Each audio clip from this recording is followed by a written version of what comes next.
এই সিনেমায় দেখানো হয়েছে কিভাবে এক সাধারণ রাস্তার চোর আলাদিন ধীরে ধীরে নিজের বুদ্ধি, সাহস আর ভাগ্যের জোরে আরব রাজ্যের রাজকুমারীর হৃদয় জয় করে নেয়। আর সেই পথচলায় তার সবচেয়ে বড় সহায় হয়ে ওঠে এক জাদুর প্রদীপ আর তার ভেতরে বন্দী থাকা শক্তিশালী জিন, যার সাহায্যে আলাদিন একে একে নিজের ইচ্ছেগুলো পূরণ করতে থাকে। তাই বুঝতেই পারছেন ভিডিওটা কতটা জমজমাট হতে চলেছে। দেরি না করে এখনই একটা লাইক দিয়ে চলুন শুরু করি আজকের গল্প। গল্পের শুরু হয় সমুদ্রের বুকে ভেসে থাকা কয়েকটি জাহাজ দিয়ে। সেই জাহাজগুলোর একটিতে দেখা যায় এক বাবা ও তার দুই সন্তানকে। দূরে একটি বিশাল জাহাজ দেখে বাচ্চারা তাদের বাবাকে বলে, দেখো বাবা, কত বড় জাহাজ, যদি এই জাহাজটা আমাদের হতো কতই না ভালো হতো। বাবা হেসে উত্তর দেয়, আমাদের জাহাজটা ছোট হলেও কোনো দিক থেকে কম নয়। এই ছোট্ট জাহাজই আমাদের এতদিন বড় বড় ঝড় থেকে রক্ষা করেছে। এরপর সে তার সন্তানদের একটি গল্প শোনাতে শুরু করে, আলাদিন ও তার জাদুর প্রদীপের গল্প। এরপর দৃশ্য বদলে আমরা পৌঁছে যাই এক বিশাল আরব রাজ্যে। এই রাজ্যের অলিগলিতে ঘুরে বেড়ায় এক তরুণ, তার নাম আলাদিন। সে পেশায় একজন চোর, আর তার সঙ্গে থাকে তার পোষা বানর আবু। সুযোগ পেলেই সে মানুষের কাছ থেকে ছোটখাটো জিনিস চুরি করে নেয়। একদিন দেখা যায় আলাদিন এক মেয়ের সঙ্গে কথা বলছে।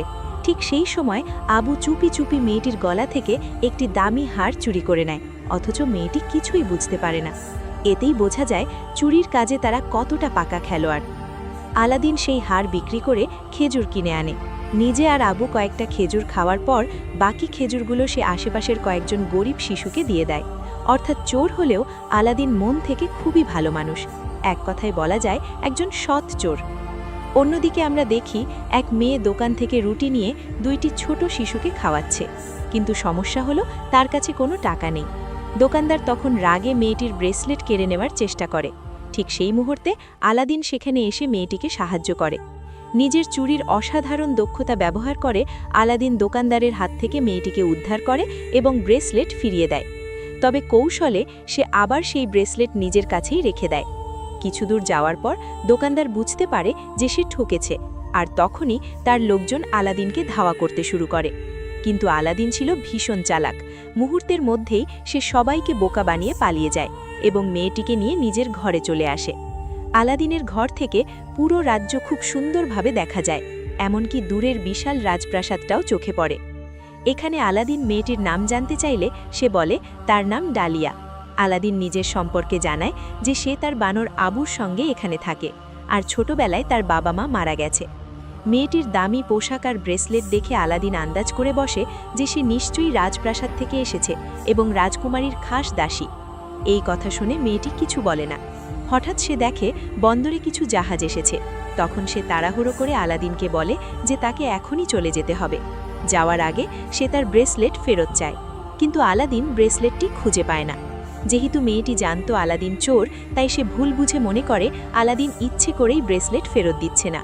কষ্টের সঙ্গে সে বলে, এটা আমার মায়ের স্মৃতি, বলেই সে সেখান থেকে চলে যায়।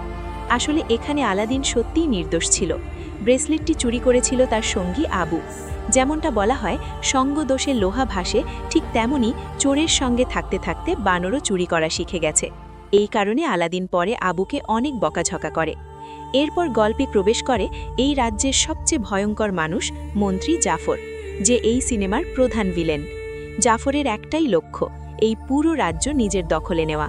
কিন্তু সেই লক্ষ্য পূরণ করার জন্য তার প্রয়োজন এক বিশেষ শক্তি, আর সেই শক্তির উৎস ছিল একটি জাদুর প্রদীপ। সেই প্রদীপটি রাখা ছিল এক রহস্যময় গুহার ভেতরে। কিন্তু এই গুহাটা কোনো সাধারণ গুহা নয়, এটি ছিল একেবারে জীবন্ত। এই গুহার ভেতরে শুধুমাত্র সেই মানুষই প্রবেশ করতে পারবে যার মন একদম পরিষ্কার, যার ভেতরে কোনো লোভ বা লালসা নেই। জাফর খুব ভালো করেই জানত যে সে নিজেই একজন অত্যন্ত লোভী মানুষ, তাই তার পক্ষে কখনোই এই গুহায় ঢোকা সম্ভব নয়। সে কারণে সে এমন একজন মানুষ খুঁজছিল যার মন পবিত্র, যে তার হয়ে গুহার ভেতর থেকে সেই জাদুর প্রদীপটি এনে দিতে পারবে। অন্যদিকে রাজপ্রাসাদে দেখা যায় এক রাজকুমার রাজকুমারীকে বিয়ে করার উদ্দেশ্যে এসেছে। আর এখানেই প্রকাশ পায় এক বড় সত্য, যে মেয়েটির সঙ্গে কিছুক্ষণ আগে আলাদিন সময় কাটিয়েছিল সে আসলে এই রাজ্যের রাজকুমারী, যাকে আলাদিন নিজের কাছে পরিচয় দিয়েছিল তার খাস দাসী ডালিয়া নামে। কিন্তু রাজকুমারীর আসল নাম ছিল জ্যাসমিন। যে রাজকুমার তাকে বিয়ে করতে এসেছে তাকে জ্যাসমিন একদমই পছন্দ করে না। এরপর আমরা দেখি জাফর সুলতানকে প্রস্তাব দেয় পাশের দেশ সিরিয়ার উপর আক্রমণ চালানোর, কিন্তু সুলতান এই প্রস্তাবে রাজি হন না, বরং জাফরের উপর রেগে যান। তখন সে তার কাছে থাকা এক জাদুর লাঠির সাহায্যে সুলতানকে বশ করে ফেলে এবং জোর করে নিজের কথায় রাজি করিয়ে নেয়। ঠিক সেই সময় সেখানে হাজির হয় জ্যাসমিন। সে সাহস করে তার বাবাকে বলে যে সে নিজেই এই রাজ্যের সুলতান হতে চায়, কিন্তু সুলতান স্পষ্টভাবে জানিয়ে দেন কোনো মহিলা কখনো সুলতান হতে পারে না। তাকে অবশ্যই আরবের কোনো এক রাজকুমারকে বিয়ে করতে হবে, আর তার স্বামী ভবিষ্যতে এই রাজ্য শাসন করবে। এই কথা শুনে জ্যাসমিন ভীষণ কষ্ট পেয়ে নিজের ঘরে চলে যায়। এদিকে আলাদিন রাজকুমারীর ব্রেসলেটটি ফেরত দেওয়ার জন্য গোপনে রাজপ্রাসাদে ঢুকে পড়ে, কিন্তু দুর্ভাগ্যবশত জাফরের পোষা তোতা পাখিটি তাকে দেখে ফেলে এবং সবকিছু গিয়ে জাফরকে জানিয়ে দেয়। জাফর লক্ষ্য করে দেখে যে আলাদিন অবিশ্বাস্য দক্ষতায় প্রহরীদের চোখ ফাঁকি দিয়ে রাজকুমারীর ঘরে ঢুকে পড়েছে। তখনই জাফরের মাথায় আসে এই ছেলেটিকেই হয়তো সে জাদুর গুহায় পাঠাতে পারবে। এরপর আলাদিন রাজকুমারীর ঘরে গিয়ে তার ব্রেসলেটটি ফেরত দেয়, তবে যাওয়ার সময় সে কৌশলে রাজকুমারীর চুলের একটি ক্লিপ নিয়ে নেয়, যাতে পরের দিন আবার সেটি ফেরত দেওয়ার অজুহাতে তার সঙ্গে দেখা করতে পারে। কিন্তু এখনও পর্যন্ত জ্যাসমিন আলাদিনকে জানায় না যে সে আসলে রাজকুমারী। অন্যদিকে জাফর গোপনে আলাদিনের ওপর নজর রাখছিল। আলাদিন রাজকুমারীর ঘর থেকে বের হতেই জাফরের লোকেরা তাকে ধরে ফেলে।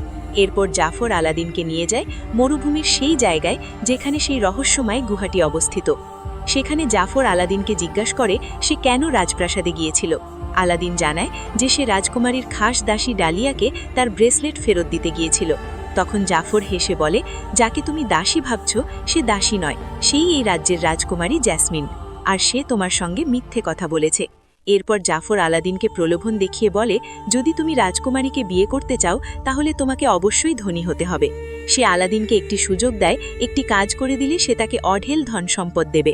সেই কাজটি হলো জাদুর গুহায় প্রবেশ করে ভেতর থেকে একটি প্রদীপ এনে দেওয়া। রাজকুমারীকে পাওয়ার আশায় আলাদিন শেষ পর্যন্ত এই প্রস্তাবে রাজি হয়ে যায়।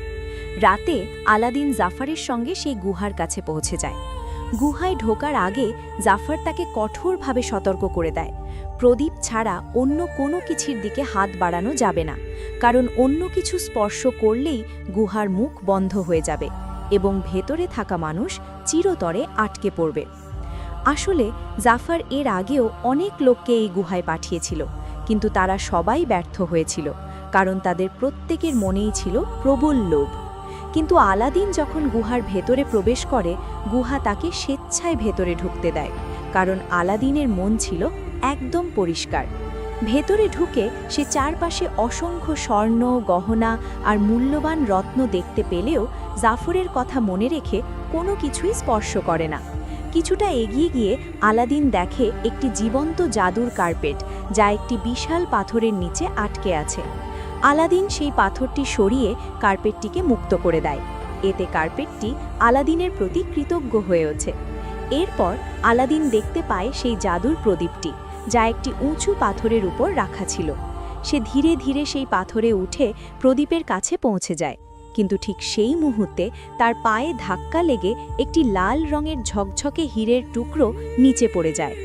লাল রঙের চকচকে হীরেটা চোখে পড়তেই আবু আর নিজেকে সামলাতে পারে না। লোভে পড়ে সে যখনই সেই হীরেটা হাতে তুলে নেয়, ঠিক সেই মুহূর্তেই গুহার চারদিক থেকে আগুন আর গলিত লাভা বের হতে শুরু করে। তবে এর আগেই আলাদিন কৌশলে জাদুর প্রদীপটি নিজের পকেটে নিয়ে নিয়েছিল। আগুনের তাপে আলাদিন যে পাথরের ওপর দাঁড়িয়েছিল সেটি ভেঙে যেতে থাকে। আলাদিন প্রায় আগুনের মধ্যে পড়ে যাচ্ছিল, ঠিক তখনই উড়ন্ত জাদুর কার্পেট এসে আলাদিন ও আবুকে বাঁচিয়ে নেয়। কিন্তু বিশাল বিশাল পাথরের আঘাতে আলাদিন কার্পেট থেকে ছিটকে পড়ে যায় এবং গুহার মুখের কাছে একটি পাথর আঁকড়ে ধরে ঝুলে পড়ে। এই সময় গুহার বাইরে জাফর আলাদিনের জন্য অপেক্ষা করছিল। আলাদিনকে ঝুলে থাকতে দেখেও সে সাহায্য না করে বলে, আগে প্রদীপটা আমার হাতে দাও, তারপর আমি তোমাকে তুলে নেব। সহজ সরল আলাদিন বিশ্বাস করে যে প্রদীপটা দিলেই জাফর তাকে বাঁচাবে। সে তাই প্রদীপটি জাফরের হাতে তুলে দেয়। কিন্তু প্রদীপ হাতে পাওয়ার পর জাফর প্রতারণা করে আলাদিনকে টেনে তোলার বদলে নিচে গুহার ভেতর ফেলে দেয়। এই দৃশ্য দেখে আবু জাফরের ওপর ঝাঁপিয়ে পড়ে, কিন্তু জাফর তাকেও ধাক্কা দিয়ে গুহার ভেতর ফেলে দেয়। ফলে আলাদিন ও আবু দুজনেই গুহার ভেতরে আটকে পড়ে যায়। এরই মধ্যে গুহার আগুন থেমে যায়। বাইরে এসে জাফর খেয়াল করে দেখে প্রদীপটি তার কাছে নেই। তখন বোঝা যায় আবু কৌশলে জাফরের কাছ থেকে আবার সেই প্রদীপটি চুরি করে নিয়ে এসেছে এবং আলাদিনের হাতে তুলে দেয়। প্রদীপটি ধুলোয় ভর্তি দেখে আলাদিন সেটি পরিষ্কার করার জন্য হালকা করে ঘষে, আর সঙ্গে সঙ্গে প্রদীপের ভেতর থেকে বেরিয়ে আসে এক বিশাল শক্তিশালী জিন। জিন জানায় সে কয়েক হাজার বছর ধরে এই প্রদীপের ভেতর বন্দী রয়েছে এবং তার নাম জিনি। জিনি আলাদিনকে বলে যে এখন থেকে আলাদিনই তার মালিক আর সে তার দাস। সে আলাদিনের যে কোনো 3টি ইচ্ছা পূরণ করবে, তবে 2টো ইচ্ছা সে কখনোই পূরণ করতে পারে না। 1, কাউকে জোর করে প্রেমে ফেলতে পারবে না। 2, কোনো মৃত মানুষকে জীবিত করতে পারবে না। এছাড়া প্রতিবার ইচ্ছা চাইবার আগে অবশ্যই প্রদীপে ঘষা দিতে হবে। তখন আলাদিন বলে তার প্রথম ইচ্ছা হলো এই মুহূর্তে গুহা থেকে বেরিয়ে যাওয়া। যিনি সঙ্গে সঙ্গে জাদু ব্যবহার করে আলাদিন, আবু আর কার্পেট 3জনকেই গুহার বাইরে এনে দেয়। বাইরে এসে যিনি আলাদিনকে জিজ্ঞেস করে সব ইচ্ছা কি একসাথে চাইতে হবে নাকি পরে চাইলেও হবে। যিনি জানায় আলাদিন যখন খুশি তখনই ইচ্ছা চাইতে পারবে। তখন আলাদিন বলে যদি সে জিনিকে সঙ্গে নিয়ে যায় তাহলে সবাই সন্দেহ করবে, কারণ জিনির গায়ের রং নীল। সঙ্গে সঙ্গে যিনি নিজেকে মানুষের রূপে পরিবর্তন করে বলে এখন ঠিক আছে তো। এরপর যিনি আলাদিনকে দ্বিতীয় ইচ্ছা চাইতে বলে, কিন্তু আলাদিন চালাকির সঙ্গে বলে তার এখনও 3টি ইচ্ছাই বাকি, কারণ প্রথমবার প্রদীপে ঘষা দিয়েছিল আবু, সে নয়। যিনি ফ্ল্যাশব্যাকে গিয়ে দেখে কথাটা সত্যি। এভাবে আলাদিন তার বুদ্ধিতে জিনিকে বোকা বানিয়ে ফেলে। আলাদিন তখন দ্বিধায় পড়ে যায়, সে বুঝতে পারে না কি চাইবে। তাই সে জিনিকে জিজ্ঞেস করে তুমি যদি এমন একটা প্রদীপ পেতে তাহলে কি চাইতে। যিনি উত্তর দেয় সে চাইতো এই প্রদীপ থেকে মুক্তি, কারণ মানুষের দাস হয়ে থাকা তার আর ভালো লাগে না। তবে সে তখনই মুক্তি পাবে যখন তার কোনো মালিক নিজের একটি ইচ্ছা দিয়ে তাকে মুক্ত করবে, যেটা প্রায় অসম্ভব। এই কথা শুনে আলাদিন প্রতিশ্রুতি দেয় যে সে তার শেষ ইচ্ছাটা ব্যবহার করে জিনিকে মুক্ত করে দেবে। যিনি হাসতে হাসতে বলে ওটা পরে দেখা যাবে, আগে তোমার প্রথম ইচ্ছাটা বলো। তখন আলাদিন বলে সে চায় একজন রাজকুমারী হতে, কারণ সে এমন এক রাজকুমারীকে ভালোবাসে যে কেবল একজন রাজকুমারকেই বিয়ে করতে পারবে। তাই সে চায় অঢেল ধন সম্পদ সহ একজন ধনী রাজকুমার হতে, যাতে সে রাজকুমারীর কাছে বিয়ের প্রস্তাব নিয়ে যেতে পারে। যিনি সঙ্গে সঙ্গে তার জাদু ব্যবহার করে আলাদিন যে একজন রাজকুমারে রূপান্তরিত করে দেয় এবং আবুকে একটি বিশাল হাতিতে পরিণত করে। এরপর আলাদিন চিন্তিত হয়ে বলে কিন্তু জাফর বা অন্যরা তো আমাকে দেখলেই চিনতে পারবে। যিনি হাসতে হাসতে বলে কেউ তোমাকে চিনতে পারবে না, আমার জাদু এমনই, মানুষ আমি যেটা দেখাতে চাই শুধু সেটাই দেখতে পায়। এরপর যিনি বিপুল পরিমাণ স্বর্ণ, গহনা, দাসদাসী নিয়ে রাজপ্রাসাদে পৌঁছে যায় এবং সুলতানের কাছে রাজকুমারী জ্যাসমিনকে বিয়ে করার প্রস্তাব দেয়। এর আগে যত রাজকুমার এই প্রস্তাব নিয়ে এসেছিল তাদের কেউই এত জাঁকজমক করে আসেনি। এত ঐশ্বর্য দেখে সুলতানের মনে হয় আলাদিন নিশ্চয়ই কোনো অত্যন্ত ধনী ও শক্তিশালী রাজ্যের রাজকুমার। এই ভেবেই রাজপ্রাসাদে আলাদিনকে রাজকীয় সম্মান ও উষ্ণ অভ্যর্থনা জানানো হয়। কিন্তু সমস্যা হলো আলাদিন তো আসলে কোনো সত্যিকারের রাজকুমার নয়। এই ভয়েই সে কথাবার্তায় একের পর এক ভুল করতে থাকে। তার এই অস্বাভাবিক আচরণ দেখে যিনি রীতিমতো বিরক্ত হয়ে যায়। সে বলে তুমি তো আমার মান সম্মান একেবারে মাটিতে মিশিয়ে দিচ্ছ। তোমার জন্য আজ আমি এমন অপমানিত হচ্ছি যা আমি হাজার হাজার বছরেও হইনি। আমার জীবনের সবচেয়ে বড় ভুল ছিল তোমার হাতে পড়া। শুরুতে জ্যাসমিন আলাদিনের প্রতি কিছুটা আগ্রহ দেখালেও তার এই অদ্ভুত ব্যবহার দেখে সেই আগ্রহ ধীরে ধীরে মিলিয়ে যায়। শেষ পর্যন্ত সে সেখান থেকে চলে যায়। এদিকে আলাদিনের এই বোকামির কারণে জাফরের মনেও তার ওপর সন্দেহ জাগতে শুরু করে। এরপর সুলতান আলাদিনকে জানায় যে পরে তার সঙ্গে আবার কথা হবে। আসলে সুলতানের আলাদিনকে ভীষণ পছন্দ হয়েছে, ব্যক্তিগতভাবে নয় বরং ভবিষ্যৎ জামাই হিসেবে। তাই আলাদিনের সম্মানে রাজপ্রাসাদে এক বিশাল রাজকীয় পার্টির আয়োজন করা হয়। পার্টিতে আলাদিন আসতেই জাফর তার জাদুর লাঠি ব্যবহার করে তাকে নিয়ন্ত্রণে নেওয়ার চেষ্টা করে। ঠিক তখনই জিনি এসে আলাদিনকে বাঁচিয়ে দেয়। এরপর জিনি আলাদিনকে বলে এবার গিয়ে রাজকুমারীর সঙ্গে নাচো, তাকে ইমপ্রেস করার চেষ্টা করো।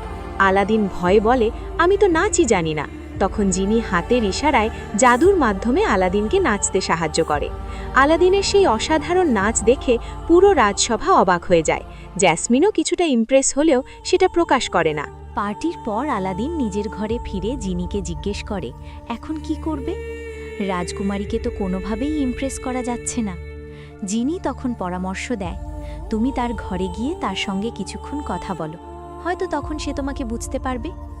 এই পরিকল্পনা অনুযায়ী জিনি কৌশলে রাজকুমারীর ঘরে গিয়ে তার খাস দাসী ডালিয়াকে বাইরে নিয়ে যায়, যাতে আলাদিন আর জ্যাসমিন একা সময় কাটাতে পারে। জ্যাসমিন আলাদিনকে দেখে অবাক হয়ে জিজ্ঞেস করে সে এখানে কিভাবে এলো। তারপর বলে, যেহেতু এসেছো ভালোই করেছো, আমি আসলে ভাবছিলাম তুমি কোন রাজ্যের রাজকুমার। আলাদিন তখন বলে সে আবাবুয়া নামের এক রাজ্যের রাজকুমার, কিন্তু জ্যাসমিন ম্যাপে খুঁজেও এমন কোনো রাজ্যের নাম পায় না। তখন আলাদিন ম্যাপটি হাতে নিয়ে মনে মনে জিনিকে বলে সেখানে তার রাজ্যের নাম লিখে দিতে। সঙ্গে সঙ্গে জিনি জাদু করে ম্যাপে আবাবুয়া রাজ্যের নাম লিখে দেয়। এটা দেখে জ্যাসমিন অবাক হয়ে বলে, আমি এতক্ষণ খুঁজলাম, আগে তো এটা দেখিনি। এরপর আলাদিন জ্যাসমিনকে তার জাদুর উড়ন্ত কার্পেট দেখায় এবং তাকে নিয়ে আকাশে ভেসে পুরো রাজ্য ঘুরে বেড়ায়। এই সময় জ্যাসমিনের মনে হালকা সন্দেহ জাগে। তার মনে হয় সে আলাদিনকে এর আগেও কোথাও দেখেছে। আলাদিন তখন আবার মিথ্যে বলে জানায় যে সে আসলে নিজের পরিচয় গোপন করে আলাদিন নামে সাধারণ মানুষের মাঝে ছিল, যাতে গরিবদের কষ্ট বুঝতে পারে এবং তাদের সাহায্য করতে পারে। এই কথা শুনে জ্যাসমিন আরও ইমপ্রেস হয়ে যায়। তারা দুজনেই বেশ রোম্যান্টিক সময় কাটায়, কিন্তু এই পুরো দৃশ্য জাফরের পোষা তোতা পাখি দেখে ফেলে এবং সব কিছু গিয়ে জাফরকে জানিয়ে দেয়। পরদিন আমরা দেখি জাফরের লোকেরা আলাদিনকে ধরে তার হাত পা বেঁধে জানালা দিয়ে সমুদ্রে ফেলে দেওয়ার প্রস্তুতি নিচ্ছে। জাফর এটা করে নিশ্চিত হতে চায় আলাদিনের কাছে সত্যিই জাদুর প্রদীপ আছে কিনা। যদি প্রদীপ থাকে তাহলে জিনি নিশ্চয়ই তাকে বাঁচাবে, আর যদি না থাকে তাহলে সে মারা যাবে। এরপর আলাদিনকে সমুদ্রে ছুঁড়ে ফেলা হয়। ঠিক তখনই দেখা যায় আবু জাদুর কার্পেটে চড়ে এসে প্রদীপটি পানিতে আলাদিনের কাছে ছুঁড়ে দেয়। ডুবে যেতে যেতে আলাদিন কোনো মতে প্রদীপে ঘষা দেয়, সঙ্গে সঙ্গে জিনি বেরিয়ে আসে। কিন্তু ততক্ষণে আলাদিন অজ্ঞান হয়ে যায় এবং সেই তার ইচ্ছের কথা বলতে পারে না। নিয়ম অনুযায়ী ইচ্ছে না শুনলে জিনি কিছুই করতে পারে না। সে ভীষণ দ্বিধায় পড়ে যায়, কারণ এর মধ্যেই জিনি আলাদিনের সততা আর ভালো মনের জন্য তাকে নিজের বন্ধু ভাবতে শুরু করেছিল। শেষ পর্যন্ত জিনি নিজেই একটি চুক্তিপত্র তৈরি করে আলাদিনের আঙুলের ছাপ নিয়ে নেয় এবং সেটিকে তার দ্বিতীয় ইচ্ছে হিসেবে গণ্য করে। এরপর সে আলাদিনকে পানি থেকে তুলে তার জীবন বাঁচিয়ে নেয়। আলাদিন জ্ঞান ফিরে পেলে জিনি বলে, আমি নিয়ম ভেঙে তোমার জীবন বাঁচিয়েছি, এর জন্য তোমার একটি ইচ্ছে নষ্ট হয়ে গেছে। আলাদিন কৃতজ্ঞ হয়ে বলে, তুমি আমার জীবন বাঁচিয়েছ, সেটাই আমার কাছে সবচেয়ে বড় ব্যাপার। পরদিন আলাদিন ও জ্যাসমিন সুলতানের সামনে জাফরের সব ষড়যন্ত্র আর অপকর্ম ফাঁস করে দেয়। জাফর তখন তার জাদুর লাঠি দিয়ে সুলতানকে আবার বশ করার চেষ্টা করে, কিন্তু আলাদিন দ্রুত বুঝে লাঠিটা কেড়ে নিয়ে এক আঘাতে ভেঙে ফেলে।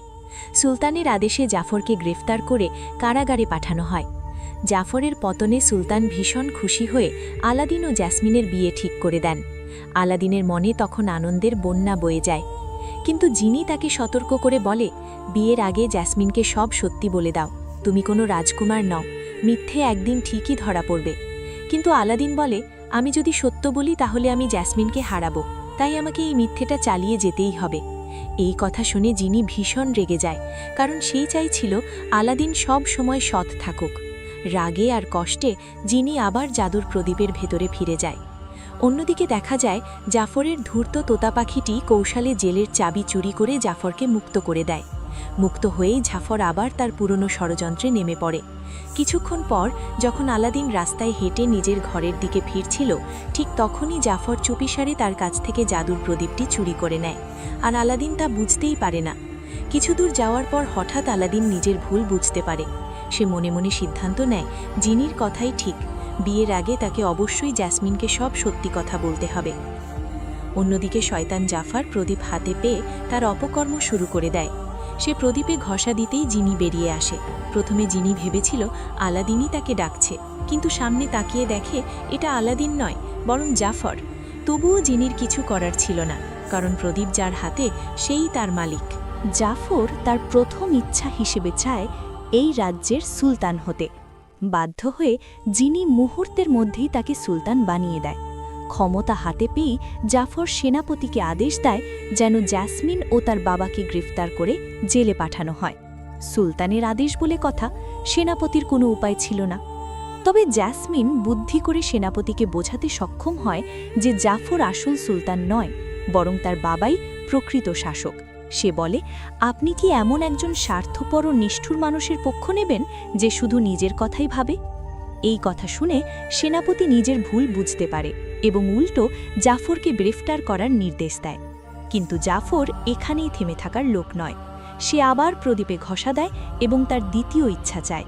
সে চায় পৃথিবীর সবচেয়ে শক্তিশালী জাদুকর হতে।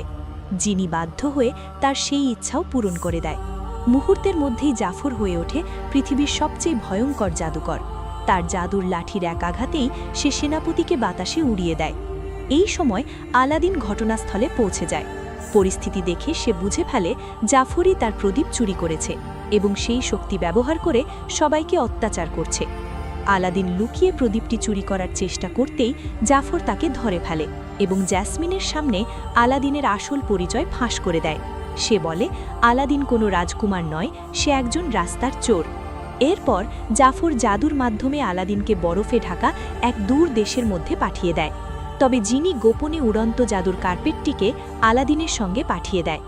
এদিকে জাফর জোর করে জ্যাসমিনকে বিয়ে করতে চায়।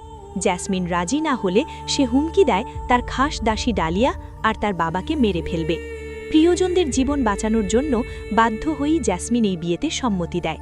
অন্যদিকে জাদুর কার্পেটটি আলাদিনকে উদ্ধার করে আবার রাজ্যে ফিরিয়ে নিয়ে আসে। পরদিন যখন জাফর জোরপূর্বক বিয়ের আয়োজন করছিল, তখন জ্যাসমিন দূর থেকে দেখে আলাদিন জাদুর কার্পেটে চড়ে তার দিকেই আসছে। সুযোগ বুঝে জ্যাসমিন হঠাৎ জাফরের কাছ থেকে প্রদীপটি কেড়ে নিয়ে লাফ দিয়ে আলাদিনের কার্পেটে উঠে পড়ে। তারা পালাতে শুরু করলেও জাফর তার জাদু দিয়ে তোতা পাখিটিকে বিশাল এক দানবে পরিণত করে তাদের পেছনে লাগিয়ে দেয় এবং সঙ্গে সঙ্গে এক ভয়ঙ্কর ঝড়ের সৃষ্টি করে। এক পর্যায়ে জাফরের প্রবল জাদুর সামনে আলাদিন হার মানে আর জাফর তাদের ধরে ফেলে। আলাদিনকে মারার আগে জাফর গর্ব করে বলে, আমি এখন এই পৃথিবীর সবচেয়ে শক্তিশালী সত্তা। তখন আলাদিন বুদ্ধি করে বলে, না, সবচেয়ে শক্তিশালী সবসময় জিনি, কারণ তোমার সব শক্তিই তো তার কাছ থেকেই পাওয়া। তুমি সবসময় দ্বিতীয় অবস্থানেই থাকবে। এই কথা জাফরের অহংকারে আগুন লাগিয়ে দেয়। রাগের মাথায় সে তার শেষ ইচ্ছেটা চায়। সে চায় জিনের থেকেও শক্তিশালী এক জিন হতে। আর এটাই ছিল তার জীবনের সবচেয়ে বড় ভুল। যিনি মনে মনে বলে, আমি তো এটাই চাইছিলাম। সে সঙ্গে সঙ্গে জাফরকে এক শক্তিশালী জিনে পরিণত করে দেয় এবং তার জন্য একটি নতুন চেরাগ সৃষ্টি হয়। ধীরে ধীরে জাফর সেই চেরাগের ভেতরে বন্দী হয়ে যায়, কারণ জিন যতই শক্তিশালী হোক তার জায়গা চিরকাল চেরাগের মধ্যেই। এরপর জিনি তার সমস্ত শক্তি দিয়ে সেই চেরাগটি অনেক দূরে ছুঁড়ে ফেলে। মুহূর্তের মধ্যেই সবকিছু আবার স্বাভাবিক হয়ে যায়। এরপর জিনি আলাদিনকে জিজ্ঞেস করে সে কি এখন তার শেষ ইচ্ছেটা চাইবে। কিছুক্ষণ ভেবে আলাদিন তার তৃতীয় ও শেষ ইচ্ছেটা চায়। সে চায় জিনি যেন এই চেরাগ থেকে মুক্ত হয়ে একজন সাধারণ মানুষ হয়ে যায়। ইচ্ছেটা পূরণ হতেই জিনি ধীরে ধীরে মানুষে রূপান্তরিত হয়। মুক্ত হয়ে সে আনন্দে আলাদিনকে জড়িয়ে ধরে। এরপর সে ডালিয়াকে বিয়ের প্রস্তাব দেয়, কারণ তারা দুজনই একে অপরকে ভালোবাসত। অন্যদিকে আলাদিনের সততা ও সাহসিকতায় মুগ্ধ হয়ে সুলতান আনন্দের সঙ্গে জ্যাসমিনের সঙ্গে তার বিয়েতে রাজি হয়ে যান। একই সঙ্গে আলাদিন, জ্যাসমিন ও জিনি ডালিয়া দুটি বিয়েই সম্পন্ন হয়। এরপর গল্প আবার ফিরে আসে বর্তমান সময়ে, যেখান থেকে শুরু হয়েছিল এই গল্প। এতক্ষণ যে গল্পটা বলা হচ্ছিল সেই গল্পকথকার কেউ নয়, সে ছিল সেই জিন নিজেই। আর সামনে থাকা দুইটি বাচ্চা ছিল তার ও ডালিয়ার সন্তান। এইভাবেই এক সুন্দর হ্যাপি এন্ডিংয়ের মাধ্যমে আলাদিনের গল্প শেষ হয়। আলাদিনের ইচ্ছে পূরণ করার জন্য তার জিন ছিল, কিন্তু আমার ইচ্ছেটা পূরণ করবে কে? আমার ছোট্ট ইচ্ছেটা আপনারাই পূরণ করে দিন। এই চ্যানেলে খুব শীঘ্রই 1 লক্ষ সাবস্ক্রাইবার পূরণ করে দিন। আর এই ভিডিওতে মাত্র 500টা লাইক দিয়ে পাশে থাকুন। আশা করি আমার এই ছোট্ট ইচ্ছেটা খুব দ্রুতই পূরণ করবেন। দেখা হবে আবার নতুন কোনো ভিডিওতে। ততক্ষণ পর্যন্ত সবাই ভালো থাকুন, সুস্থ থাকুন। আল্লাহ হাফেজ।